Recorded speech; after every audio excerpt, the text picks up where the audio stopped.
Hi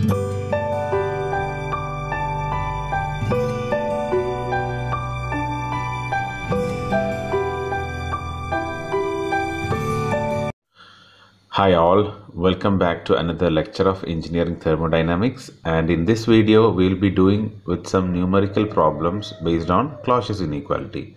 And here is our first question. A heat engine is supplied with 2512 kilojoules per minute of heat at 650 degrees Celsius. Heat rejection takes place at 100 degrees Celsius.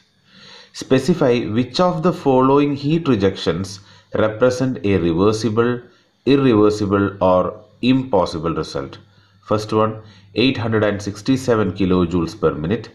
Second one, 1015 kilojoules per minute. And third one, 1494 kilojoules per minute. So, നിങ്ങൾ എല്ലാവരും question വായിച്ചിട്ടുണ്ടാവും, എഴുതിയെടുത്തിട്ടുണ്ടാവും എന്ന് വിചാരിക്കുന്നു. So നമുക്ക് തന്നിട്ടുള്ള ആ concept നമ്മൾ ആദ്യം ഒരു ഡയഗ്രമാറ്റിക് ആയിട്ടുള്ള രീതിയിൽ നമുക്ക് കാണിക്കാം. ടെമ്പറേച്ചർ T1 650 ഡിഗ്രി സെൽഷ്യസ് ആണ്, T2 it is 100 degree Celsius. ഇതിൻ്റെ ഇടയിൽ വർക്ക് ചെയ്യുന്ന ഓപ്പറേറ്റ് ചെയ്യുന്ന എൻജിൻ്റെ കാര്യങ്ങളാണ് പറഞ്ഞിട്ടുള്ളത്. ഈ എൻജിനിലേക്ക് ഫെഡ് ചെയ്യുന്ന ഹീറ്റ് ട്രാൻസ്ഫർ അല്ലെങ്കിൽ ഇതിലേക്ക് സപ്ലൈ ചെയ്യുന്ന ഹീറ്റിൻ്റെ വാല്യൂ ആണ് 2512 kilo joules per minute. Okay, so Q1 കൊടുക്കുന്നുണ്ട്. We will get a Q2 and there will be some work output. Okay, ഇങ്ങനെയാണല്ലോ ഒരു എൻജിൻ ഉള്ളത്. അപ്പോൾ ഇതിൽ പറയുന്നത് എന്താണെന്ന് വെച്ചാൽ 3 different cases of heat rejection, Q2യുടെ വാല്യൂ 3 ഡിഫറെൻറ്റ് കേസസ് പറഞ്ഞിട്ടുണ്ട്. ഈ കേസസിനെ സാധൂകരിക്കാനാണ് ചോദിച്ചത്. അതായത് ഇപ്പോൾ ഒരു കേസിൽ 867 Q2 ആയിട്ട് വന്നു കഴിഞ്ഞാൽ അങ്ങനത്തെ ഒരു എൻജിൻ പോസിബിൾ ആണോ? പോസിബിൾ ആണെങ്കിൽ എന്ത് ടൈപ്പ് ഓഫ് എൻജിൻ ആണ്? അല്ലെങ്കിൽ നെക്സ്റ്റ് കേസിൽ 1015 കിലോ ജൂൾസ് പെർ മിനിറ്റ്, മൂന്നാമത്തെ കേസിൽ 1494 കിലോ ജൂൾസ് പെർ മിനിറ്റിൽ പോസിബിൾ ആണോ എന്ന് നോക്കുകയാണ്. സോ ഇവിടെ നമ്മൾ യൂസ് ചെയ്യാൻ പോകുന്നത് ക്ലോഷ്യസിന്റെ ഇനീക്വാലിറ്റിയുടെ ബേസിലാണ്. അപ്പോൾ നമുക്ക് ആദ്യം നോക്കാം. ടെമ്പറേച്ചർ T1 തന്നിട്ടുള്ളത് എത്രയാ? T1 is given as 650 degree Celsius. അപ്പോൾ ഡിഗ്രി സെൽഷ്യസ് ആയതുകൊണ്ട് we need to convert it into kelvin. So അത് പ്ലസ് 273 ആകുമ്പോൾ you get it as 923 Kelvin. T2 it is 100 degree Celsius. So plus 273 ആണെങ്കിൽ that is 373 Kelvin. So നമുക്ക് temperatures കിട്ടി അല്ലേ? ഇനി നമ്മൾ ക്ലോഷ്യസ് ഇനീക്വാലിറ്റി ഫസ്റ്റ് കേസ് എന്താ? 867ന്റെ കേസിൽ നമ്മൾ നോക്കാം. Q2 value 867 kilo joules per minute ആണെങ്കിൽ, so I have the cyclic integral of dq by t. Cyclic integral of dq by t ആദ്യം ഞാൻ കാണുക അല്ലേ? സോ ഇവിടുത്തെ കേസിൽ dq by t എന്ന് പറഞ്ഞാൽ Q1 by T1 plus Q2 by T2. ഈ വാല്യൂ കാണാനാണ് എൻ്റെ ഉദ്ദേശം. ക്ലിയർ അല്ലേ? So Q1 ഇതിലേതാ case? Q1 common ആയിട്ടാണ് ക്വസ്റ്റ്യനിൽ തന്നിട്ടുള്ളത്. It is 2512 kilo joule per minute. Okay, ഇതിൽ നമ്മൾ കിലോ ജൂൾ പെർ മിനിറ്റിനെ നമ്മൾ ചേഞ്ച് ചെയ്യാനൊന്നും പോകുന്നില്ല, കാരണം ത്രൂ ഔട്ട് എല്ലാത്തിൻ്റെയും യൂണിറ്റ് കിലോ ജൂൾ പെർ മിനിറ്റിലാണ്. So nothing to worry. Divided by temperature T1 എത്രയാണ് തന്നിട്ടുള്ളത്? 923 കെൽവിൻ അല്ലേ? ആൻഡ് സോറി, ഇത് പ്ലസ് അല്ല, Q1 by T1 minus Q2 by T2 ആണ് അല്ലേ? So Q1 by T1 minus Q2 by T2. എന്തുകൊണ്ടാണ് ഞാൻ ഇവിടെ മൈനസ് ആക്കിയത്? Actually it is Q1 by T1 plus Q2 by T2. ഇങ്ങനെ തന്നെ നിങ്ങൾ മനസ്സിലാക്കിയത്. അതാണല്ലോ നമ്മൾ നോക്കിയിരുന്നത് സമ്മേഷൻ. അത് ഞാൻ പ്ലസ് തന്നെ ഇടുന്നു. എന്തുകൊണ്ടാണ് മൈനസ് എന്ന് വെച്ചാൽ ഇവിടെ Q2യുടെ വാല്യൂ എന്താ? Q2യുടെ വാല്യൂ ഫസ്റ്റ് കേസ് എത്ര എടുക്കാൻ പറഞ്ഞത്? 867. ഈ 867 എന്ന് പറയുന്നത് ഹീറ്റ് ലിബറേറ്റഡ് ആണ്. അപ്പോൾ that should be in negative sign, അഥവാ Q1 by T1 minus Q2 by T2. അപ്പോൾ ഞാൻ അത് സെപ്പറേറ്റ് തന്നെ എഴുതാം, സോ ദാറ്റ് കൺഫ്യൂഷൻസ് വേണ്ട. Divided by 373. ക്ലിയർ ആണല്ലോ? സോ ഞാൻ ഇതിങ്ങനെ ചെയ്ത് കഴിഞ്ഞാൽ, കാൽക്കുലേറ്റർ നിങ്ങൾ യൂസ് ചെയ്ത് കഴിഞ്ഞാൽ, യു ക്യാൻ സീ ദാറ്റ് ഈ ഒരു വാല്യൂ എന്ന് പറയുന്നത് it is approximately somewhat near to 2.72. And here it is plus minus എടുക്കാം. 867 ഡിവൈഡഡ് ബൈ 373 നമുക്ക് വാല്യൂ കിട്ടുന്നത് ഇറ്റ് ഈസ് അപ്രോക്സിമേറ്റ്ലി അറൌണ്ട് 2.32 2 തന്നെയാണ് 324 അങ്ങനെയൊക്കെ വരും. സോ ഓവറോൾ അതിൻ്റെ ആവറേജ് എന്നുള്ള ആവറേജ് അല്ല സോറി നമ്മൾ റൗണ്ട് ഓഫ് ചെയ്യുമ്പോൾ I will get it as approximately it's around 3.35 എന്ന വാല്യൂ കിട്ടും. Now this value 0.35 it is cyclic integral of dq by t. This value is greater than 0 alle, but as per our Clausius inequality dq by t is less than or equal to 0. Equal to 0 anengil it is a reversible engine, less than 0 anengil it is an irreversible engine, greater than 0 anengil, which is in this case endana, this is an impossible case. Impossible ആണ്. Okay, അതായത് നമ്മുടെ first കേസായ 867 kilo joule per minute എന്ന് പറയുന്ന ഒരു case അതൊരു impossible കേസാണ്. അതെന്ത് ചെയ്യില്ല, നടക്കില്ല. ഇനി നമ്മൾ രണ്ടാമത്തെ കേസ് നോക്കാം. ഇൻസ്റ്റെഡ് ഓഫ് ടേക്കിംഗ് Q2 867 പകരം വി വിൽ ടേക്ക് 1015. അപ്പോൾ ഞാൻ അതിൻ്റെ വേണ്ടത് മാത്രം മായ്ച്ചു കളയാണ്. സോ 867 പകരം രണ്ടാമത്തെ case it is, so here it is a second case. Okay, here it is a second case. So 867 പകരം ഞാൻ അവിടെ യൂസ് ചെയ്യാൻ പോകുന്നത് 10151. This is minus sign. Okay, കാരണം എന്താ, ഹീറ്റ് ലിബറേറ്റഡ് ആണ്. Again sorry 2512 divide by 923 the value is 2.72 minus ഇത് നമ്മൾ ചെയ്ത് കഴിഞ്ഞാലും you can see that it is approximately around 2.72 and hence 2.72 minus 2.72 will give you the value 0. So if for the second case, ഈ രണ്ടാമത്തെ case ആണെങ്കിൽ I get the cyclic integral dq by t is equal to 0, which means it is a reversible engine. It is a reversible engine. Clear ആണ്? നമ്മുടെ Clausius inequality വെച്ചിട്ടാണ് നമ്മൾ ഈ കാണുന്നത്. Now we can go for the third one. മൂന്നാമത്തേൽ എന്താ പറയുന്നത്? മൂന്നാമത്തെ പറയുന്നത് വെച്ചാൽ വാല്യൂവിൽ മാറ്റം മാത്രമേ ഉള്ളൂ, പ്രൊസീജിയർ എല്ലാം സെയിം ആണ്. മൂന്നാമത്തെ കേസിൽ എന്താണ് മാറ്റം? So next we are going for the third one. മൂന്നാമത്തതിലോ 1494 കിലോ ജൂൾസ് പെർ മിനിറ്റ്. അപ്പൊ Q2യുടെ വാല്യൂവിന് പകരം I have to write that value as -1494. So again 2512 divided by 923 എന്ന വാല്യൂ എനിക്ക് കിട്ടുക 2.72 ആണ്. And this is plus minus, it is minus 1494 divided by 373, it is approximately it's 4.005 എന്നൊക്കെയാണ് കിട്ടുക. So in total that is equal to 2.72 and this value is 4.005. അപ്പോൾ നമുക്ക് the value it is say minus 1.284 എന്നൊക്കെ ആയിട്ട് നമുക്ക് കിട്ടും. Now what about this value? This value is less than 0. So Clausius inequality പ്രകാരം if cyclic integral of dq by t is less than 0 means it is an irreversible engine. Irreversible എന്ന് പറഞ്ഞാൽ it is a possible engine. So നമ്മൾ മൂന്ന് കേസും deal ചെയ്തു. The first one was an impossible case, the second one was a reversible case, and the third one was what? Third one was an irreversible case. ഒരു irreversible case ആയിരുന്നു മൂന്നാമത്തത്. ഇനി ഇതിൽ ശ്രദ്ധിക്കേണ്ട കാര്യം, ഇങ്ങനത്തെ ഒരു ക്വസ്റ്റ്യൻ ചോദിച്ചാൽ ഇത് നമ്മൾ ക്ലോഷ്യസ് ഇനീക്വാലിറ്റി പ്രകാരം നമ്മൾ ചെയ്തു. ഇനി അതല്ല എങ്കിൽ നമുക്ക് എന്തും ചെയ്യാം, നമുക്ക് കാർനോട്ട് എഫിഷ്യൻസി വെച്ചിട്ടും ചെയ്യാം. കാരണം എന്താ, കാർനോട്ട് എഫിഷ്യൻസി പ്രകാരം നമുക്കറിയാം efficiency is equal to 1 minus T2 by T1 അല്ലെ. 1 മൈനസ് T2 ബൈ T1 ആണ്. That means 1 minus 373 divided by 923 എന്ന വാല്യൂ കിട്ടും. സോ പർട്ടിക്കുലർലി അതിനൊരു പെർസെൻറ്റേജ് ആയിട്ട് എനിക്ക് ആൻസർ കിട്ടും. ഇതാണ് അതിന് മാക്സിമം കിട്ടാവുന്ന എഫിഷ്യൻസി. ആ എഞ്ചിന് മാക്സിമം കിട്ടാവുന്ന കാർനോട്ട് എഫിഷ്യൻസിയാണ് ഇത്. ഇനി എനിക്ക് എന്ത് ചെയ്യാം, ഇതിൽ ഓരോന്നിൻ്റെയും വാല്യൂ Q2 ആയിട്ട് കൺസിഡർ ചെയ്യാം. എന്നിട്ട് ഏതൊക്കെയാണ് പോസിബിൾ നോക്കാം. ഫോർ എക്സാമ്പിൾ ഫസ്റ്റ് കേസ് ഞാൻ എടുക്കുകയാണെങ്കിൽ, ഫസ്റ്റ് കേസ് മാത്രമാണ് ഞാൻ ഇവിടെ പറയുന്നത്. ഫസ്റ്റ് കേസ് എടുക്കുകയാണെങ്കിൽ efficiency of that engine is equal to 1 എന്ന് വേണമെങ്കിൽ കിട്ടാം. ഫസ്റ്റ് ക്വസ്റ്റ്യൻ ആയതുകൊണ്ട് efficiency of that engine is 1 minus Q2 by Q1. That is equal to 1 minus, you can see that Q2 എന്ന് പറയുന്നത് എന്താ, Q2 വാല്യൂ Q2 വാല്യൂ നമ്മളോട് assume ചെയ്യാൻ പറഞ്ഞത് 867 ആണ്. 867 divided by Q1. Q1 value is commonly given as 2512 അല്ലേ? So 2512 വെച്ച് ചെയ്ത് കഴിഞ്ഞാൽ നമുക്ക് കാണാൻ കഴിയും. നിങ്ങൾ ചെയ്ത് കഴിയുമ്പോൾ you can look on to the percentage and say that ഇതിന്റെ എഫിഷ്യൻസി എന്തായിരിക്കും. നമ്മൾ ക്ലോഷ്യസ് ചെയ്തപ്പോൾ നമുക്ക് അറിയായിരുന്നു 867 was an impossible case.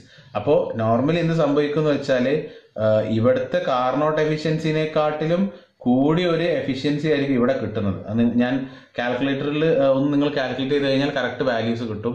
So you can see that ഇപ്പോൾ എനിക്ക് ഈ എഞ്ചിന്റെ എഫിഷ്യൻസി കാർനോട്ട് എഞ്ചിന്റെ എഫിഷ്യൻസിനെക്കാട്ടിലും കൂടുതൽ കിട്ടി. So it is an impossible case. Clear? It is an impossible case. ഇനി അടുത്തത് ഞാൻ എടുത്തു കഴിഞ്ഞു കഴിഞ്ഞാൽ എന്തായിരിക്കും കിട്ടുക? കാർനോട്ടിന്റെയും എഞ്ചിന്റെയും എഫിഷ്യൻസി സെയിം ആയി കിട്ടും. So that means it is a reversible engine. മൂന്നാമത്തേൽ ഞാൻ 1494 എടുത്തു കഴിഞ്ഞാൽ I can see that engine's efficiency is less than that of the Carnot efficiency, which means that is a possible engine. Okay, so this is the first problem. So നമുക്ക് exam point of വ്യൂവിൽ ഏത് മെത്തേഡും choose ചെയ്യാം. ചിലപ്പോൾ എക്സാമിന് specify ചെയ്യും Clausius inequality വെച്ചിട്ടോ അല്ലെങ്കിൽ Carnot efficiency വെച്ചിട്ടോ അത് പ്രൂവ് ചെയ്യുന്ന രീതിയിൽ പറയും. അപ്പം അങ്ങനെ സ്പെസിഫൈഡ് ആയിട്ട് അവർ പറഞ്ഞിട്ടുണ്ടെങ്കിൽ ആ ഒരു പെർട്ടിക്കുലർ മെത്തേഡ് തന്നെ എടുക്കുക. അതല്ല അവർ സ്പെസിഫൈഡ് ആയിട്ട് പറഞ്ഞിട്ടില്ല എങ്കിൽ നിങ്ങൾക്ക് ഇഷ്ടമുള്ള ഏതെങ്കിലും ഒരു മെത്തേഡ് വെച്ചിട്ട് നിങ്ങൾ പ്രൂവ് ചെയ്താൽ മതി.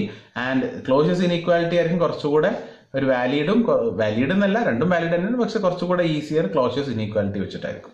So that's with the first problem. So here is our second question. An inventor claims that his engine absorbs 300 kilojoule of energy from a thermal reservoir at 325 Kelvin and delivers 75 kilojoules of work. The inventor also states that his engine has two heat rejections, 125 kilojoule to a reservoir at 300 Kelvin and 100 kilojoules to a reservoir at 275 Kelvin. Check the validity of his claim. രണ്ടാമത്തെ ചോദ്യം നിങ്ങൾ not ചെയ്തിട്ടുണ്ടാവുമെന്ന് വിചാരിക്കുന്നു. So ഞാൻ അതിന്റെ ഒരു diagrammatic representation അത് കാണിക്കാം. നിങ്ങൾ എക്സാം പോയിന്റ് ഓഫ് വ്യൂവിൽ ഡയഗ്രമാറ്റിക് റെപ്രസെന്റേഷൻ മസ്റ്റ് ആണ്. സോ ദാറ്റ് നിങ്ങൾക്ക് ക്വസ്റ്റ്യൻ ക്ലിയർ ആയിട്ട് മനസ്സിലായിട്ടുണ്ടെന്നുള്ളത് ഈ വാലിറ്ററിന് മനസ്സിലാവും. സോ പറഞ്ഞിട്ടുള്ളത് എന്താ വെച്ചാൽ ഒരു 325 കെൽവിൻ സോഴ്സിൽ നിന്ന് ഒരു ഹീറ്റ് ഇൻപുട്ട് എഞ്ചിന് വലിച്ചെടുക്കുകയാണ്. And that is Q1 value കൊടുക്കാം. It is 300 kilojoules. ഓക്കെ, 325ൽ നിന്ന് Q1 എമൗണ്ട് ഹീറ്റ് വലിച്ചെടുക്കുന്നു. Q1 എന്ന് പറഞ്ഞാൽ 300 kilojoule ആണ്. ആ ഒരു എഞ്ചിൻ ഉണ്ട്. ഓക്കെ, എഞ്ചിൻ, ആ എഞ്ചിൻ പ്രൊഡ്യൂസ് ചെയ്യുന്ന വർക്ക് ഔട്ട്പുട്ട്, വർക്ക് എന്ന് പറയുന്നത് W is equal to 75 kilojoule ആണെന്ന് പറയുന്നു. ഒരു ഇൻവെന്റർ പറയണം, അയാൾ ഒരു എഞ്ചിൻ കണ്ടുപിടിച്ചു ഇങ്ങനത്തെ കേസിൽ. എന്നിട്ട് എന്താ അയാൾ പറയുന്നത്? ഈ എഞ്ചിൻ രണ്ട് സിങ്കിലേക്ക് ഹീറ്റ് ട്രാൻസ്ഫർ ചെയ്യുന്നുണ്ട്. സാധാരണ നമ്മൾ ഒന്നിലേക്കാണ് എടുത്തത്. ഇയാൾ പറയുന്നത് എന്താ വെച്ചാൽ രണ്ട് സിങ്കിലേക്ക് ട്രാൻസ്ഫർ ചെയ്യുന്നുണ്ടെന്ന് പറഞ്ഞു. അപ്പൊ നമ്മൾ രണ്ട് സിങ്ക് കാണിക്കുക. ഒരു തെർമൽ റിസർവോയർ ഇവിടെയുണ്ട്, അടുത്തൊരു തെർമൽ റിസർവോയർ ഇവിടെയുണ്ട്. Okay, let one be Q2 and the other be Q3. ഈ ടെമ്പറേച്ചർ T1, ഇത് Q2നെ കറസ്പോണ്ടിങ് ആയിരുന്ന ടെമ്പറേച്ചർ ആയതുകൊണ്ട് അതിൽ മാർക്ക് ദിസ് ആസ് T2. Q3നെ കറസ്പോണ്ടിങ് ആയിട്ടുള്ള ടെമ്പറേച്ചർ ആയതുകൊണ്ട് അതിൽ mark this as T3. Okay, so ഒന്നില് ഹീറ്റ് ട്രാൻസ്ഫർ നടക്കുന്നു. They have set 125 kilojoules. അത് ഏത് ടെമ്പറേച്ചറിലേക്കാ? 300 കെൽവിനിലേക്ക്. ആൻഡ് അടുത്തത് പറഞ്ഞിട്ടുള്ളത് 100 kilojoules ആണ്. ഓക്കെ, അത് ഏത് ടെമ്പറേച്ചറിലേക്കാ? That is given to 275 this much Kelvin. This much 275 Kelvin. So ഇതാണ് നമുക്ക് പ്രോബ്ലത്തിൽ ചോദിച്ചിട്ടുള്ളത്. ചോദിച്ചത് എന്താണെന്ന് വെച്ചാൽ ഒരു ഇൻവെന്റർ വന്ന് അയാൾ ക്ലെയിം ചെയ്യാണ്, അയാൾ ഇങ്ങനത്തെ ഒരു എഞ്ചിൻ കൺസ്ട്രക്ട് ചെയ്തിട്ടുണ്ട്. എങ്കിൽ അയാളുടെ ക്ലെയിം വാലിഡ് ആണോ ആസ് എൻ എഞ്ചിനീയർ നമ്മളോട് ഇവാലുവേറ്റ് ചെയ്യാൻ ചോദിക്കാം. സോ നമ്മൾ തെർമോഡൈനാമിക്സിന്റെ ബേസിൽ മാത്രമാണ് നമ്മൾ സംസാരിക്കുന്നത്. തെർമോഡൈനാമിക്സിൽ ഇങ്ങനെ ഒരു സിസ്റ്റം ഉണ്ടെന്നുണ്ടെങ്കിൽ ഇറ്റ് ഷുഡ് അക്സെപ്റ്റ് അല്ലെങ്കിൽ it should satisfy both first law and second law അല്ലെ. സെക്കൻഡ് ലോ ഫസ്റ്റ് ലോവും സാറ്റിസ്ഫൈ ചെയ്യണം, സെക്കൻഡ് ലോവും സാറ്റിസ്ഫൈ ചെയ്യണം. ഫസ്റ്റ് ലോ മാത്രം സാറ്റിസ്ഫൈ ചെയ്താൽ നമുക്ക് ഓക്കെ എന്ന് പറയാൻ പറ്റില്ല, സെക്കൻഡ് ലോ മാത്രം സാറ്റിസ്ഫൈ ചെയ്താൽ ഓക്കെ എന്ന് പറഞ്ഞത്. രണ്ടും എന്ത് ചെയ്യണം, നമുക്ക് സാറ്റിസ്ഫൈ ചെയ്യണം. സോ എങ്കിൽ മാത്രം ഇത് സാറ്റിസ്ഫൈ ചെയ്യുന്നുണ്ടെങ്കിൽ ദിസ് എഞ്ചിൻ ഈസ് പോസിബിൾ എന്ന് വേണമെങ്കിൽ നമുക്ക് പറയാം. സോ ഫസ്റ്റത്തെ കേസിൽ ഫസ്റ്റ് ലോ പറയുന്നത് എന്താ, cyclic integral of D Q is equal to cyclic integral of D W. നമ്മൾ പഠിച്ചു കഴിഞ്ഞതാണ്, ദ വെരി ഫസ്റ്റ് പാർട്ടിലൊക്കെ നമ്മൾ ഇത് ഓൾറെഡി പഠിച്ചു കഴിഞ്ഞതാണ് അല്ലെ. Cyclic integral of the heat transfer occurring on the system is equal to cyclic integral of the work done. ഇതാണ് first law of thermodynamics പറയുന്നത്. നമുക്ക് ആദ്യം നോക്കാം ഇതിൽ വർക്ക് ഡൺ അഥവാ ഇത് ഒറ്റ സൈക്കിൾ വർക്ക് ചെയ്യുമ്പോൾ ഇതിലെ വർക്ക് ഡൺ എന്ന് പറയുന്നത് എന്ത് മാത്രമേ ഉള്ളൂ. വർക്ക് ഡൺ എന്ന് പറയുന്നത് ആകെ ഒരു വാല്യൂ മാത്രമേ തന്നിട്ടുള്ളൂ. എത്രയാ, 75 കിലോ ജൂൾ ആണ്, വേറെ വർക്ക് ഡൺ ഒന്നുമില്ല. അപ്പോൾ വർക്ക് ഡൺ അവിടെ ഒക്കെ ഈ cyclic integral D W is finalised. ഇനി നമുക്ക് ഹീറ്റ് ഇന്ററാക്ഷൻസ് കുറച്ചുണ്ട് അല്ലെ. ആ ഹീറ്റ് ഇന്ററാക്ഷൻസ് ആഡ് ചെയ്യുമ്പോൾ നമുക്ക് 75 കിട്ടുകയാണെങ്കിൽ it means this is A proof. First law of thermodynamics acceptable ആണ്. സോ നമുക്ക് നോക്കാം എന്തൊക്കെയാണ് ഹീറ്റ് ട്രാൻസ്ഫർ. ഒന്ന് Q1, പിന്നെ Q2, പിന്നെ Q3. ഇത് മൂന്ന് നമ്മൾ ആഡ് ചെയ്ത് നോക്കണം. കാരണം എന്താ, സബ്മേഷൻ ആണ്. സോ Q1 ഈസ് 300, യൂണിറ്റ് ഞാൻ എഴുതുന്നില്ല, എല്ലാത്തിനും കിലോ ജൂൾ ആണ്. Plus Q2 it is 125, plus Q3 it is 100. Okay, so ഇങ്ങനെ നമുക്ക് ചെയ്യുമ്പോൾ പ്രത്യേകം ശ്രദ്ധിക്കേണ്ടത് Q1 is the heat supplied to the system, Q2 and Q3 are the heat rejected from the system. So ഇവിടെ ഒരു minus sign ഉണ്ടാവും. കാരണം എന്താ, heat is liberated in the system. Okay, so this I can write down as 300 plus minus 125 plus minus 100 is equal to minus of 225, and ഇത് add ചെയ്ത് കഴിഞ്ഞാൽ I will get that is equal to 75. അതായത് unit എന്താണ്, kilo joules ആണ്. Which means cyclic integral of D Q is equal to the cyclic integral of work done, which is 75. So first law of thermodynamics, first law എന്ത് ചെയ്യുന്നുണ്ട്, it satisfies. First law പ്രകാരം ഒരാൾ first law മാത്രം വെച്ച് check ചെയ്ത് നോക്കുകയാണെങ്കിൽ അയാൾ പറയും ഓക്കെ ഇങ്ങനത്തെ എഞ്ചിൻ പോസിബിൾ ആണ്, such an engine is valid എന്ന് അയാൾ പറയും. പക്ഷെ നമ്മൾ പറഞ്ഞു ഫസ്റ്റ് ലോക്ക് ഒരുപാട് ലിമിറ്റേഷൻസ് ഉണ്ടെന്ന് നമ്മൾ പറഞ്ഞു. അതുകൊണ്ടാണ് നമ്മൾ സെക്കൻഡ് ലോ ഇൻട്രൊഡ്യൂസ് ചെയ്തത്. അപ്പൊ ഫസ്റ്റ് ലോ സാറ്റിസ്ഫൈഡ് ആണ്. പ്രഥമ ദൃഷ്ടിയ നോക്കുമ്പോൾ ഓക്കെ എല്ലാം ഓക്കെ ആന്ന് പറഞ്ഞു. So now we are going into deeper, that is we will look on to the second law expression, second law of തെർമോഡൈനാമിക്സിന്റെ എക്സ്പ്രഷൻ വെച്ചിട്ട്, അതായത് ക്ലോഷ്യസ് ഇനീക്വാലിറ്റിയുടെ എക്സ്പ്രഷൻ വെച്ചിട്ട് നമ്മൾ എന്ത് ചെയ്യും, ഇതിനെ കൺസിഡർ ചെയ്യാൻ പോകും. ഇപ്പോൾ സെക്കൻഡ് ലോയുടെ എക്സ്പ്രഷൻ എന്താ, cyclic integral dou q by t should be less than or equal to it should be 0 alle. Adinte summation should be it should be less than or equal to 0. If it is equal to 0 adoru reversible engine aanu. If it is less than 0 it is an irreversible engine and possible case. ഇത് greater than 0 കിട്ടിയാലോ അങ്ങനെ ഒരു engine പോസിബിളേ അല്ല എന്നുള്ളത് നമുക്കറിയാം. So ഇവിടെ നമുക്കറിയാം what as per this equation you can write down as Q1 by T1 plus Q2 by T2 plus Q3 by T3. നമ്മൾ ചെയ്ത് നോക്കുകയാണ്. So Q1 is 300 kilojoule by T1, that is 325. So 300 divided by 325, ഞാൻ unit last എഴുതുന്നേ ഉള്ളൂ, plus Q2 by T2. Q2 ഏതാ 125, അതിനെ corresponding ആയിട്ടുള്ള T2 300. So 125 divided by 300 plus Q3 divided by T3, 100 divided by 275. Okay, so ഇത് നിങ്ങൾ കാൽക്കുലേറ്ററിൽ add ചെയ്ത് കഴിഞ്ഞാൽ you can see that the value that you get is 0.416. Clear? 0.416 എന്നാണ്, or approximately 0.4ന്റെ അടുത്തുള്ള ഒരു വാല്യൂ ആണ് നിങ്ങൾക്ക് കിട്ടുന്നത്. ഈ വാല്യൂ എന്താണ്? 0 ആയിട്ട് കമ്പയർ ചെയ്യുമ്പോൾ this value is greater than 0. അതായത് എൻ്റെ ഈ cyclic integral of dq/t less than 0 അല്ല, ഈക്വൽ ടു 0 അല്ല. I have got it as greater than 0, which means ഇങ്ങനെയുള്ള ഒരു engine, this engine is an impossible case. അങ്ങനത്തെ ഒരു എൻജിൻ പോസിബിൾ അല്ല. എങ്ങനെ?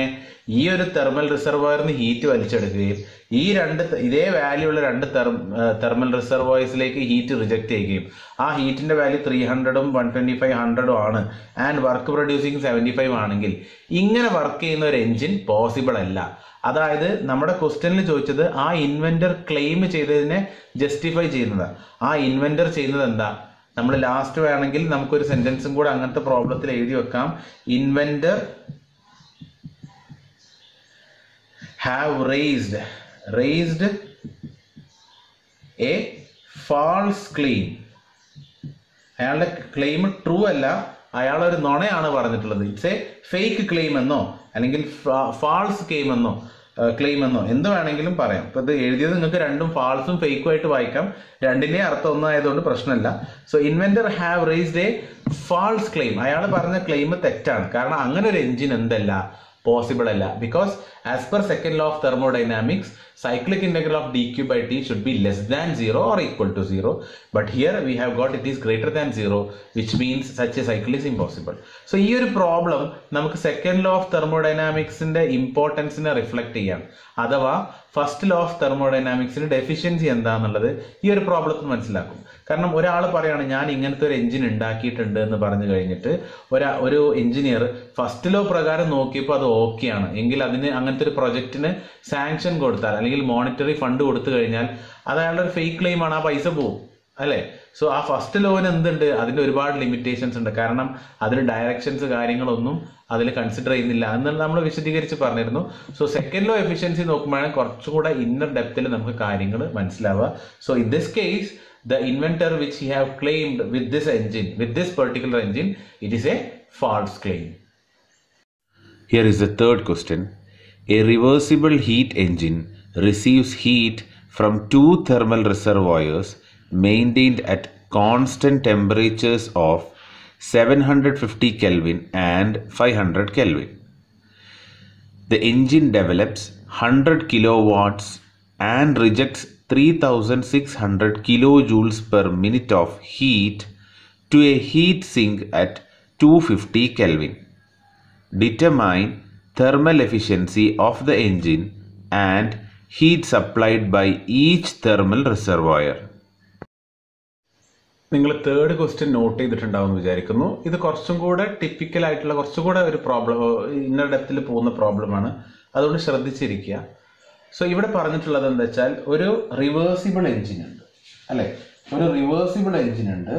ആ എൻജിന് ഹീറ്റ് റിസീവ് ചെയ്യുന്നുണ്ട് രണ്ട് തെർമൽ സോഴ്സസിൽ നിന്ന്. ആ സോഴ്സ് ഒന്ന് 750 കെൽവിനിൽ നിന്നും മറ്റേ സോഴ്സ് 500 കെൽവിനുമാണ്. ആ രണ്ട് സോഴ്സിൽ നിന്നും ഹീറ്റ് വലിച്ചെടുക്കുന്നുണ്ട്. എന്നിട്ട് അത് പ്രൊഡ്യൂസ് ചെയ്യുന്ന വർക്ക് 100 കിലോ വാട്ട് ആണെന്ന് പറഞ്ഞു. ആൻഡ് 100 കിലോ വാട്ട് പ്രൊഡ്യൂസ് ചെയ്തതിന് ശേഷം 3600 kilojoule per minute heat is liberated to a sink which is at a temperature of 250 kelvin.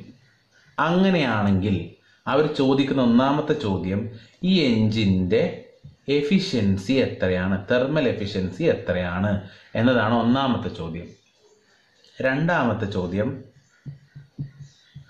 750 നിന്നും 750 കെൽവിൻ സോഴ്സിൽ നിന്നും 500 കെൽവിൻ സോഴ്സിൽ നിന്നും ഹീറ്റ് എടുത്തിട്ടാണ് ഇങ്ങനത്തെ പ്രൊഡ്യൂസ് ചെയ്യുന്നതെന്ന് പറഞ്ഞു. എങ്കിൽ ഈ ഓരോ സോഴ്സിൽ നിന്നും വരുന്ന ഹീറ്റ് എത്രയാണ് എന്ന് ഞാൻ കണ്ടുപിടിക്കണം. അഥവാ ഇവിടെ ഒരു ടോട്ടൽ ഹീറ്റ് എനിക്ക് കിട്ടിയേക്കാം, എങ്ങനെയെങ്കിലും കിട്ടി തന്നെ കരുതിയാലും, പക്ഷെ എനിക്ക് ഓരോന്നിൻ്റെയും സെപ്പറേറ്റ് എത്രയാണ്. ഇപ്പം ഇവിടെ ഒരു 1000 ആണെന്ന് കരുതുക. 1000 ആണെങ്കിൽ ഇവിടുന്ന് 500ഉം ഇവിടുന്ന് 500 ആണോ? അതല്ല ഇവിടുന്ന് 600ഉം ഇവിടുന്ന് 400 ആണോ? അതല്ല ഇവിടുന്ന് 800ഉം ഇവിടുന്ന് 200 ആണോ? അങ്ങനെ ഓരോന്നിൽ നിന്നുമുള്ള ഹീറ്റ് എത്രയാണ് പോന്നിട്ടുള്ളത്, എത്രയാണ് നമ്മൾ അക്സെപ്റ്റ് ചെയ്തിട്ടുള്ളത് ഈ എൻജിൻ എന്ന് കണ്ടുപിടിക്കാനാണ് ഈ ക്വസ്റ്റ്യനിൽ അല്ലെങ്കിൽ ഈ ഒരു പ്രോബ്ലത്തിൽ ചോദിച്ചിട്ടുള്ളത്. ഞാൻ ഇങ്ങനത്തെ ഒരു ടിപ്പിക്കൽ പ്രോബ്ലം മാത്രമേ ഈ ഒരു നമ്മുടെ ക്ലാസ്സിൽ ഡിസ്കസ് ചെയ്യൂ. ഇതിന്റെ ഒരുപാട് വെറൈറ്റീസ് ഉണ്ട്. ഇങ്ങനത്തെ ഒരു പ്രോബ്ലത്തിന് ഒരുപാട് വെറൈറ്റീസ് വരാൻ സാധ്യതയുണ്ട്. അതെന്താന്നുള്ളത് ഞാൻ ഈ പ്രോബ്ലം നമ്മൾ സോൾവ് ചെയ്തതിന് ശേഷം ലാസ്റ്റ് ഞാൻ പറയാം എന്തൊക്കെ ഇതിന് പോസിബിലിറ്റീസ് ഉണ്ട്. അത് നിങ്ങൾ ഇങ്ങനത്തെ ഒന്ന് പ്രോബ്ലം പഠിച്ചു വെച്ചാൽ 2-3 പ്രോബ്ലംസ് നിങ്ങൾ സ്വയം ക്രിയേറ്റ് ചെയ്ത് നോക്കുക. അല്ലെങ്കിൽ ടെക്സ്റ്റ് ബുക്ക് നോക്കിയാലും കാണാൻ പറ്റും. അങ്ങനെ നിങ്ങൾ ഒരുപാട് പ്രോബ്ലംസ് ചെയ്ത് പഠിച്ചാൽ മാത്രമേ it will B helpful for you. So ഇവിടെ ഞാൻ ഫസ്റ്റ് ഈ പ്രോബ്ലം ഞാൻ ഡീൽ ചെയ്യാൻ പോവാണ്. ആദ്യം ശ്രദ്ധിക്കേണ്ടത് യൂണിറ്റ്സ് ആണ്. ഇവിടെ ടെമ്പറേച്ചേഴ്സ് എല്ലാം ഒരേ യൂണിറ്റിലാണ്. ഹീറ്റ് ഇവിടുത്തെ വാല്യൂ എനിക്ക് അറിയില്ല, പക്ഷെ ഇവിടെ തന്നത് വർക്ക് എന്ന് പറഞ്ഞാൽ കിലോ വാട്ടിലാണ്. ഇവിടെ കിലോ ജൂൾ പെർ മിനിറ്റ് ആണ്. കിലോ വാട്ട് എന്ന് പറഞ്ഞാൽ കിലോ ജൂൾസ് പെർ സെക്കൻഡ് ആണ്. ഇവിടെ കിലോ ജൂൾസ് പെർ മിനിറ്റ് ആണ്. ഒന്നെങ്കിൽ ഈ 3600 കിലോ വാട്ടിലേക്ക് മാറ്റുക, അപ്പൊ എനിക്ക് ഇവിടുത്തെ ആൻസേഴ്സ് ഒക്കെ കിലോ വാട്ടിലാക്കുക. അല്ലെങ്കിൽ ഈ കിലോ വാട്ടിനെ കിലോ ജൂൾ പെർ മിനിറ്റ് ആക്കാം. എന്നിട്ട് എല്ലാത്തിൻ്റെ ഇവിടുത്തെ എല്ലാ ആൻസേഴ്സും കിട്ടുന്നത് എനിക്ക് കിലോ ജൂൾ പെർ മിനിറ്റിലാക്കാം. ഓക്കെ, ഏതും ചെയ്യാം. ഇതിന് കിലോ ജൂൾ പെർ സെക്കൻഡ് ആക്കാൻ ഇത് മിനിറ്റിലാണ്. സോ ഡിവൈഡഡ് ബൈ 60 ചെയ്ത ആൻസർ ആയി. അല്ലെങ്കിൽ ഇതിനെ കിലോ ജൂൾ പെർ സെക്കൻഡ് ആണ്, അതൊരു മിനിറ്റിലാക്കുമ്പോൾ ഇൻറ്റു 60 ചെയ്യണം. ഏത് മെത്തേഡും ചെയ്യാം. സോ ഞാൻ തിരിച്ച് ചെയ്യാം. ഞാൻ ഇപ്പോൾ തൽക്കാലം വർക്ക് ഡൺ പ്രൊഡ്യൂസ് ചെയ്തത് 100 കിലോ വാട്ട് എന്ന് പറഞ്ഞാൽ കിലോ ജൂൾസ് പെർ സെക്കൻഡ് ആണ്. അപ്പൊ അതിനെ ഞാൻ 100 ഇൻറ്റു ഒരു സെക്കൻഡിൽ 100 ഉണ്ടെങ്കിൽ 60 സെക്കൻഡ് ആകുമ്പോഴാണ് ഒരു minute. So kilo joule per minute ചെയ്യുന്നു. So I get it as 6000 kilo joules per minute. I get it as 6000 kilo joule per minute. അഥവാ ഈ 100 കിലോ വാട്ട് എന്ന് പറഞ്ഞാൽ ഞാനിവിടെ ബ്രാക്കറ്റിൽ എഴുതുന്നുണ്ട്. It is 6000 kilo joule per minute. Okay, മനസ്സിലായല്ലോ ഞാൻ എന്താ ചെയ്തെന്നുള്ളത്. അല്ലെങ്കിൽ നിങ്ങൾക്ക് ഇതിനെ എന്ത് ചെയ്യാം, ഇതിനെ കിലോ വാട്ടും ആക്കാം. ഞാൻ ഇവിടെ ഈ 100 കിലോ വാട്ടിനെ 6000 കിലോ ജൂൾ പെർ മിനിറ്റ് ആക്കി കൺസിഡർ ചെയ്തു. സോ ദാറ്റ് യൂണിറ്റ്സ് സെയിം ആണ്. കാൽക്കുലേറ്റ് ചെയ്യുമ്പോൾ എനിക്ക് എളുപ്പമാണ്. സോ ഫസ്റ്റ് സ്റ്റെപ്പ് അത് ഞാൻ ചെയ്തു. ഇനി നമ്മളോട് ചോദിച്ചിട്ടുള്ളത് എന്താ, എഫിഷ്യൻസി കണ്ടുപിടിക്കാനാണ് അല്ലേ. എഫിഷ്യൻസി എന്ന് പറഞ്ഞാൽ എന്താ? Efficiency is work output divided by heat supplied, അഥവാ ഹീറ്റ് ഇൻപുട്ട്. അതാണല്ലോ എഫിഷ്യൻസി എന്ന് പറഞ്ഞാൽ, ഹീറ്റ് ഇൻപുട്ട്. അപ്പൊ ഇവിടുത്തെ വർക്ക് ഔട്ട്പുട്ട് എത്രയാ? വർക്ക് ഔട്ട്പുട്ട് എനിക്കറിയാം, ഇറ്റ് ഈസ് 100 കിലോ വാട്ട്. അഥവാ ഞാൻ 6000 എന്നാക്കി. അതിന്റെ unit kilo joule per minute ആണ്. ഓക്കെ, ഹീറ്റ് ഇൻപുട്ട് എന്ന് പറഞ്ഞാൽ ഇവിടുത്തെ ഹീറ്റിനെയാണ് ഉദ്ദേശിക്കുന്നത്. ഇതാണ് ഹീറ്റ് ഇൻപുട്ട് അല്ലെ. നമ്മുടെ ടേംസിൽ നമ്മൾ സാധാരണ Q1 ഇത് Q2 ആണെങ്കിൽ ഇത് Q1 എന്നാണ് പറയാറ്. സ്ഥലങ്ങളിൽ നമുക്ക് വാല്യൂ ഹീറ്റ് ഇൻപുട്ട്. ഈ വാല്യൂ എനിക്ക് അറിയില്ല. ആ വാല്യൂ ഞാൻ എങ്ങനെ കണ്ടുപിടിക്കും? നിങ്ങൾക്ക് ഒന്ന് ഞാനിവിടെ പറയാം. അതിന്റെ മുമ്പ് നിങ്ങൾ ഈ വീഡിയോ പോസ്റ്റ് ചെയ്ത് നിങ്ങൾ സ്വയം ഒന്ന് ശ്രമിച്ചു നോക്കുക എങ്ങനെയാണ് എനിക്ക് Q ഇൻപുട്ട് കിട്ടുക. ഓക്കെ, കിട്ടിയിട്ടുണ്ടെങ്കിൽ ഇറ്റ്സ് ഗുഡ്. അല്ലാത്തവർ ബുദ്ധിമുട്ടണ്ട, മനസ്സിലാക്കുക. ഒരു പ്രോബ്ലം ചെയ്യുമ്പോൾ നമ്മളത് മനസ്സിലാക്കിയിട്ട് ചെയ്യുമ്പോൾ അടുത്ത പ്രോബ്ലം നന്നായിട്ട് ചെയ്യാം. സോ ഈ Q ഇൻപുട്ട്, ഈ ടോട്ടൽ ഹീറ്റ് ആണല്ലോ വർക്കും ലിബറേറ്റഡ് ആയിട്ടുള്ള ഹീറ്റുമായിട്ട് വരിക. വേറെ ഒന്നും എങ്ങോട്ടും പോകുന്നതായിട്ട് നമ്മൾ സങ്കല്പിക്കുന്നില്ല. അതായത് ഇവിടുന്ന് വരുന്ന ഹീറ്റ് എമൗണ്ട് ഒന്ന് വർക്കായിട്ടും പോകും, ബാക്കിയുള്ളതൊക്കെ ഹീറ്റായിട്ട് പോകും. സോ ഇത് രണ്ടും കൂടി ആഡ് ചെയ്ത് കഴിഞ്ഞാൽ കിട്ടുന്ന വാല്യൂ തന്നെ ആയിരിക്കും എന്ത്, ഇവിടുത്തെ ഹീറ്റ് ഇൻപുട്ട് എന്ന് പറയുന്നത്. സോ ഹീറ്റ് ഇൻപുട്ട് എന്ന് പറഞ്ഞാൽ it will be 6000 kilo joule per minute plus 3600 kilo joule per minute, and that is equal to 9600 kilo joules per minute. അതാണ് ഹീറ്റ് ഇൻപുട്ട്. അപ്പോൾ Q ഇൻപുട്ട് എന്ന് പറഞ്ഞാൽ it is 9600 kilo joules per minute ആണ്. ഇവിടെയും kilo joules per minute ആണ്. ഇതിനാണ് ഞാൻ ഇവിടെ എന്ത് ചെയ്തത്, യൂണിറ്റ് സെയിം ആക്കി. അല്ലെങ്കിൽ ഇവിടെ യൂണിറ്റ് നമ്മൾ കിലോ വാട്ട് ആക്കിയാലും പ്രശ്നമല്ല. So once if you are doing it in calculator, efficiency, thermal efficiency എന്ന് പറഞ്ഞാൽ 6000 by 9600 into 100% ടൈംസ് നോക്കുമ്പോൾ I get the value as 62.5%. I got the efficiency as 62.5%. എൻ്റെ ഒന്നാമത്തെ ചോദ്യത്തിന്റെ ഉത്തരമായി. ഓക്കെ, അപ്പൊ ഇവിടുത്തെ ഇഷ്യൂ എന്ന് പറഞ്ഞാൽ യൂണിറ്റ് കൺവേർഷൻ ശരിയാക്കണം, എന്നിട്ട് അതിനുശേഷം ഈ ഹീറ്റ് ടു ഇൻപുട്ട് വാല്യൂ നമ്മൾ കണ്ടുപിടിക്കണം. ഓക്കെ, അതെല്ലാം നേരെ തിരിച്ച് ഇങ്ങോട്ട് യൂണിറ്റ് അങ്ങോട്ടും ഇങ്ങോട്ടും ഒക്കെ ആക്കാം. സോ ഫസ്റ്റ് പാർട്ട് നമ്മുടേത് ആയി. ക്ലിയർ ആണല്ലോ? സോ ഞാനത് വായിച്ച് കളയാണ്. സോ ഫസ്റ്റ് പാർട്ട് നമ്മൾ കണ്ടുപിടിച്ചു. ഇനി അടുത്തത് നമുക്ക് കാണാനുള്ളത് എന്താ? ക്യൂ ആസ് സച്ച് ഇൻപുട്ട് ആയിട്ട് എല്ലാവരും ചോദിച്ചിട്ടുള്ളത് ക്യൂ അറ്റ് 750 എന്ന് വരുന്ന ക്യൂവും അതേപോലെ 500K വരുന്ന ക്യൂവും എന്താണ് എന്ന് കാണാനാണ് അവർ പറഞ്ഞിട്ടുള്ളത് അല്ലെ. 750 സോഴ്സിൽ നിന്ന് വരുന്ന ഹീറ്റും 500 കെൽവിൻ നിന്ന് വരുന്ന ഹീറ്റും എന്താ? നമുക്കറിയാം ടോട്ടൽ ഹീറ്റ് എത്രയാ? 9600 കിലോ ജൂൾ പെർ മിനിറ്റ് ആണ്.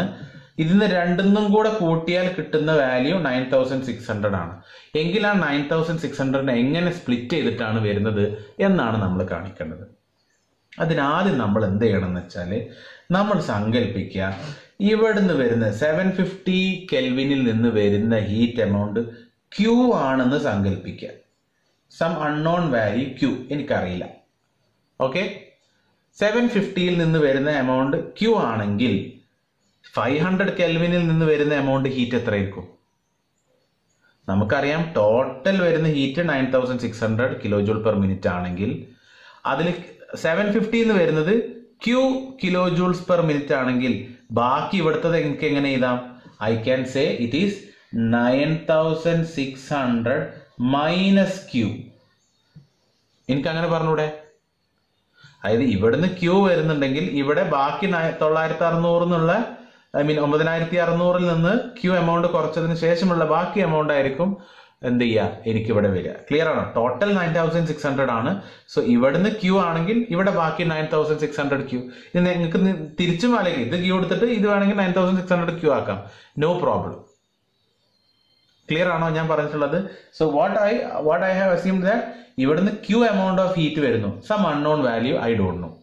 സോ ഇത് ക്യൂ ആണെങ്കിൽ ഇവിടെ എന്തായിരിക്കും? 9600 മൈനസ് ക്യൂ വാല്യൂ ആണ് കിട്ടുക. സോ അപ്പൊ എനിക്ക് എന്ത് കിട്ടി? Q amount is being liberated from, it is received by the engine from 750 Kelvin source. 9600 minus Q amount heat is received from 500 Kelvin source, and 3600 amount of heat is being given to 250 Kelvin. അപ്പോൾ നമ്മൾ ഇനി എന്ത് ചെയ്യുന്നു? ഈ heat കാണാനാണ് നമ്മളോട് ചോദിച്ചിട്ടുള്ളത്. ഈ ക്യൂ എമൗണ്ട് കണ്ടാൽ ഇവിടുന്ന് വരുന്ന ഹീറ്റ് എത്രയാണെന്നും ഇവിടുന്ന് വരുന്ന ഹീറ്റ് എത്രയാണെന്നും എനിക്കറിയാം. സോ നമുക്കറിയാം as per Clausius statement cyclic integral of dq by t is less than or equal to 0 ആണെന്ന് എനിക്കറിയാം. അറിയാലോ? പക്ഷേ ഇവിടെ നമുക്ക് ക്വസ്റ്റ്യനിൽ തന്നത് എന്താ? തന്ന എഞ്ചിൻ റിവേഴ്സിബിൾ ആണെന്ന് ഓൾറെഡി ക്വസ്റ്റ്യനിൽ തന്നിട്ടുണ്ട്. അപ്പൊ എനിക്കിവിടെ എന്ത് ചിഹ്നം എടുത്താൽ മതി? I can easily take that this is equal to 0. കാരണം എന്താ? ഈക്വൽ ടു 0 ആണ് റിവേഴ്സിബിൾ ആയിട്ടുള്ള സൈക്കിളിന്. അപ്പൊ ലെസ് ദാൻ കണ്ടീഷൻ വേണ്ട. അപ്പൊ ഞാൻ ഈ പറയുന്ന ക്ലോഷ്യസ് സ്റ്റേറ്റ്മെന്റ് ഞാൻ എന്ത് ചെയ്യുന്നു? ഇവിടേക്ക് അപ്ലൈ ചെയ്യാൻ പോവാണ്. So what I am going to do is heat by അതിന്റെ heat transfer to its absolute temperature. So I can write down as Q divided by 750. അല്ലെ? ഞാൻ പറഞ്ഞത് നിങ്ങൾക്ക് മനസ്സിലാകുന്നില്ലല്ലോ, കൺഫ്യൂഷൻ ഉണ്ടാവില്ല എന്ന് വിചാരിക്കുന്നു. Q divided by 750 plus Q divided by 750 plus heat എന്താ? 9600 minus Q. That heat transfer divided by 500 Kelvin ആണ്. Unit ഇടണ്ട, യൂണിറ്റിന്റെ ആവശ്യമില്ല, നമുക്ക് വാല്യൂ കിട്ടിയാൽ മതി. 9600 minus Q divide by 500 plus what is the next value? 3600 divided by 250. പക്ഷെ ഇവിടെ ഹീറ്റ് ലിബറേറ്റഡ് ആണ്. സോ ഞാൻ എന്ത് ചെയ്യുന്നു? ഈ പ്ലസിന് പകരം I should write down as minus. Clear ആണല്ലോ? എന്തെങ്കിലും ഡൗട്ട് ഉണ്ടോ? ഈ വാല്യൂ എന്തായിരിക്കും? That is equal to 0. This whole value അത് 0ന് ഈക്വൽ ആയിരിക്കും, because it is a reversible engine. അങ്ങനെ ഞാൻ ഇതിനെ ഒന്ന് ഐ ക്യാൻ ക്യൂവിന്റെ ടേംസിന് ഈ ഒരൊറ്റ ഇക്വേഷൻ ആണ് എനിക്കൊരൊറ്റ അൺനോണേ ഉള്ളൂ. ഏതാണ്? ക്യൂ ആണ്. സോ നിങ്ങൾ കാൽക്കുലേറ്ററിൽ യൂസ് ചെയ്യുമ്പോൾ വളരെ കൃത്യമായിട്ട് ശ്രദ്ധിച്ചിട്ട് നിങ്ങൾ കാൽക്കുലേറ്റർ യൂസ് ചെയ്തിട്ട് ചെയ്യുക. And if you are doing it so, you will get the value of Q that is equal to 7200. 7200. ഇവിടെ യൂണിറ്റ് എന്താ? നമ്മൾ എടുത്തിട്ടുള്ളത് കിലോ ജൂൾ പെർ മിനിറ്റ് ആണ്. So this will be kilo joule per minute. അപ്പോൾ ക്യൂയുടെ value എനിക്ക് കിട്ടി 7200 kilo joule per minute ആണ്. അതായത് 750 കെൽവിനുള്ള സോഴ്സിൽ നിന്നാണ് ക്യൂ എമൗണ്ട് വരുന്നത്. സോ എനിക്ക് പറയാം 750 കെൽവിൻ സോഴ്സിൽ നിന്ന് എനിക്ക് കിട്ടുന്ന ഹീറ്റ് എമൗണ്ട് എന്ന് പറഞ്ഞാൽ 7200 കിലോ ജൂൾ പെർ മിനിറ്റ് ആണ്. അങ്ങനെയെങ്കിൽ 500 കെൽവിൻ സോഴ്സിൽ നിന്ന് എനിക്ക് കിട്ടുന്നത് എന്തായിരിക്കും? 500 കെൽവിൻ സോഴ്സിൽ നിന്ന് എനിക്ക് കിട്ടുന്നത് 9600 മൈനസ് ക്യൂ ആണ്. So that means 9600 minus Q value is 7200. So in turn that value is equal to 2400 kilojoule per minute. അപ്പോൾ 750ന്റെ സോഴ്സിൽ നിന്ന് വരുന്നത് 7200 കിലോ ജൂൾ പെർ മിനിറ്റ് ആണെന്നും അതുപോലെ 500ന്റെ സോഴ്സിൽ നിന്ന് എനിക്ക് കിട്ടുന്നത് 2400 കിലോ ജൂൾ പെർ മിനിറ്റ് അത്രയും എമൗണ്ട് ഓഫ് ഹീറ്റ്സ് ആണെന്ന് എനിക്ക് സെപ്പറേറ്റ് ആയിട്ട് എനിക്ക് മനസ്സിലായി.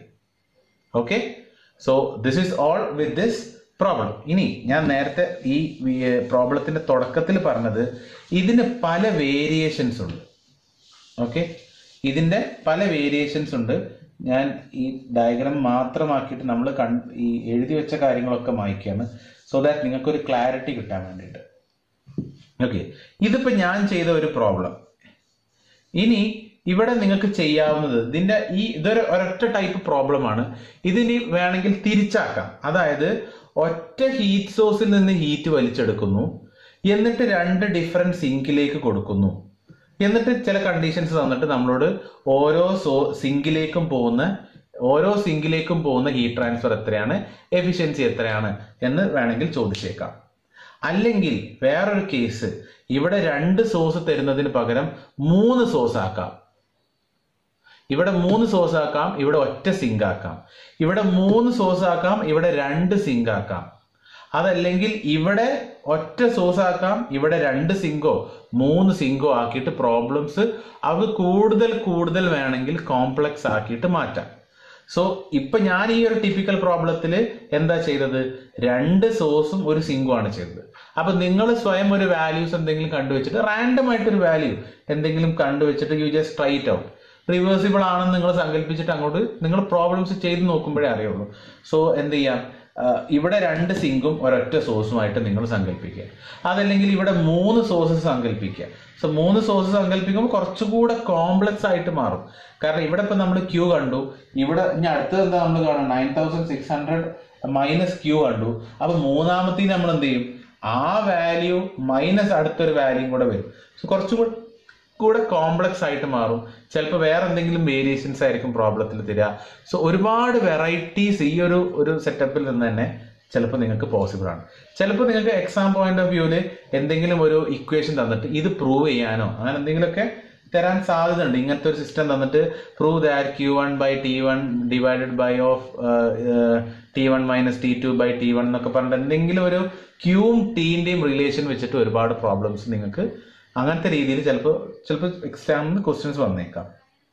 ഇനി ഇപ്പൊ നമ്മൾ ഇവിടെ 2 എണ്ണം, ഇവിടെ 1, ഇവിടെ 1ഉം ഇവിടെ 2 എണ്ണം, അല്ലെങ്കിൽ ഓരോ സ്ഥലത്ത് ഏതെങ്കിലും 3 പിന്നെ 2 എന്ന് പറഞ്ഞതിന് പകരം സീരീസ് ആയിട്ട് എൻജിൻസ് തരാം.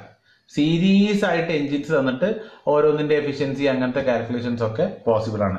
ഓരോ പ്രോബ്ലംസും നമുക്ക് ക്ലാസ്സിൽ ഡിസ്കസ് ചെയ്യുക എന്ന് പറയുന്നത് നമുക്ക് പോസിബിൾ അല്ല. ഒരു പാർട്ട് ഞാൻ ചെയ്യും, ബാക്കി പാർട്സ് നിങ്ങളുടെ കയ്യിലാണ്. നിങ്ങൾ ടെക്സ്റ്റ് ബുക്കുകൾ PK നാഗിൻ്റെതാണ് സ്റ്റാൻഡേർഡ് ടെക്സ്റ്റ് ബുക്ക്. നിങ്ങൾ അത് റെഫർ ചെയ്താൽ ഒരുപാട് നല്ല പ്രോബ്ലംസ് നിങ്ങൾക്ക് അതിൽ കാണാൻ പറ്റും. പഠിച്ചു കഴിഞ്ഞ പ്രോബ്ലംസ് സിമിലർ ആയിട്ടുള്ളത് അൺസോൾവ്ഡ് പ്രോബ്ലംസ് ഉണ്ടാവും, ആ സെക്ഷൻ നോക്കാം. ഇനി അതല്ല എങ്കിൽ കുറച്ചുകൂടെ ഒരു സിമ്പിളർ ടെക്സ്റ്റ് ബുക്കാണ് ഡോക്ടർ DS കുമാറിന്റെ എഞ്ചിനീയറിംഗ് തെർമോഡൈനാമിക്സ്. അതിൽ ഒരുപാട് പ്രോബ്ലംസ് സോൾവ് ചെയ്തിട്ടുണ്ട്. നിങ്ങൾക്ക് അത് ലൈബ്രറിയിൽ നിന്ന് യൂട്ടിലൈസ് ചെയ്യാം, അല്ലെങ്കിൽ ഓൺലൈനിൽ അതിൻ്റെ ഈ ബുക്ക് കാര്യങ്ങളും നിങ്ങൾക്ക് ലഭിക്കുന്നതായിരിക്കും. ആൻഡ് സിമിലർലി നിങ്ങൾ എക്സ്പെക്ട് ചെയ്യുന്നത് എക്സാം പോയിന്റ് ഓഫ് വ്യൂവിൽ യൂണിവേഴ്സിറ്റി എക്സാമിന് എപ്പോഴും PK നാഗിൻ്റെ പ്രോബ്ലംസ് സോൾവ് ചെയ്ത് കഴിഞ്ഞാൽ it will be more helpful. പൊതുവെ പറയാറുള്ളത് PK നാഗിൻ ടെക്സ്റ്റ് ബുക്കിൻ്റെ അൺസോൾവ്ഡ് പാർട്ടിൽ നിന്നാണ് പ്രോബ്ലംസ് വരാറുള്ളത് എന്നാണ് പറയാം. അപ്പോൾ നിങ്ങൾ റാൻഡംലി വാല്യൂസ് എടുക്കുന്നതിന് പകരം സിമിലർ ആയിട്ടുള്ള പ്രോബ്ലംസ് ഇനി PK നാഗല്ല വേറെ ഏത് ടെക്സ്റ്റ് ആണെങ്കിലും വാല്യൂസ് മാറ്റിയിട്ട് അവിടെ ഒരു സൊല്യൂഷൻ ഉണ്ടെങ്കിൽ നമ്മൾ ചെയ്യുന്ന മെത്തേഡ് ആൻസർ ശരിയാണോ അല്ലേ നമുക്ക് കമ്പയർ ചെയ്യാൻ അതിൽ അവർ ഫൈനൽ ആൻസർ തന്നിട്ടുണ്ടാവും. അത് വെച്ചിട്ട് നിങ്ങൾക്ക് കമ്പയർ ചെയ്യാം. ഇപ്പം റാൻഡംലി നിങ്ങൾ എന്തെങ്കിലും വാല്യൂ ഇട്ട് കാൽക്കുലേറ്റർ അടിച്ചു കഴിഞ്ഞാൽ നിങ്ങൾക്ക് എന്തെങ്കിലും ഒരു ആൻസർ കിട്ടും. ശരിയാണോ തെറ്റാണോ നമുക്ക് അറിയാൻ കഴിയില്ല. സോ ഏറ്റവും നല്ലത് ഒരു സ്റ്റാൻഡേർഡ് ടെക്സ്റ്റ് ബുക്കിൽ അങ്ങനത്തെ ഒരു പ്രോബ്ലം നിങ്ങൾ കണ്ടു കഴിഞ്ഞാൽ നിങ്ങൾ ചെയ്യേണ്ടത് നിങ്ങൾ ഒറ്റയ്ക്ക് ചെയ്ത് നോക്കുക. എന്നിട്ട് അവർ തന്ന ആൻസർ ആയിട്ട് നിങ്ങൾക്ക് മാച്ചിങ് ഉണ്ടോ നോക്കുക. മാച്ചിങ് അല്ല എങ്കിൽ എവിടെയാണ് മിസ്റ്റേക്ക് പറ്റി എന്നുള്ളത് നോക്കുക. സോ ഒരു വളരെ കുറച്ച് ചെറിയ ഏരിയയിലുള്ള ചില പ്രോബ്ലംസ് മാത്രമേ ഞാൻ ക്ലാസ്സിൽ ഡിസ്കസ് ചെയ്തിട്ടുള്ളൂ. കൂടുതൽ പ്രോബ്ലംസ് നിങ്ങൾ വർക്കൗട്ട് ചെയ്യാത്ത പക്ഷം you will not be able to score good marks. Or ഒരു ഹൈപ്പോത്തറ്റിക്കൽ കേസില കുറച്ചും കൂടെ സിവിയർ ആയിട്ട് പറയുകയാണെങ്കിൽ ഈവൻ പ്രോബ്ലംസ് ചെയ്ത് പഠിച്ചിട്ടില്ല എങ്കിൽ engineering thermodynamics will be A fail for your university exam. So ഞാനത് വീണ്ടും പറയാണ്, നിങ്ങൾ പ്രോബ്ലംസ് വീണ്ടും ട്രൈ ചെയ്താൽ മാത്രമേ you will succeed in the subject of engineering thermodynamics. So prepare accordingly. പേടിപ്പിക്കാൻ പറഞ്ഞതല്ല, നിങ്ങൾക്ക് ഇതൊരു ഊർജ്ജമായിട്ട് ഏറ്റെടുത്ത് നിങ്ങളിത് കൂടുതൽ വർക്കൗട്ട് ചെയ്തിട്ട് പരിശീലിക്കുക. Okay, so if you have any doubts regarding those things you can contact me and I will be giving my mail ID as well as my contact number. If you have any doubts you can contact me through WhatsApp in this number. Okay, so that's all for this class. Thank you.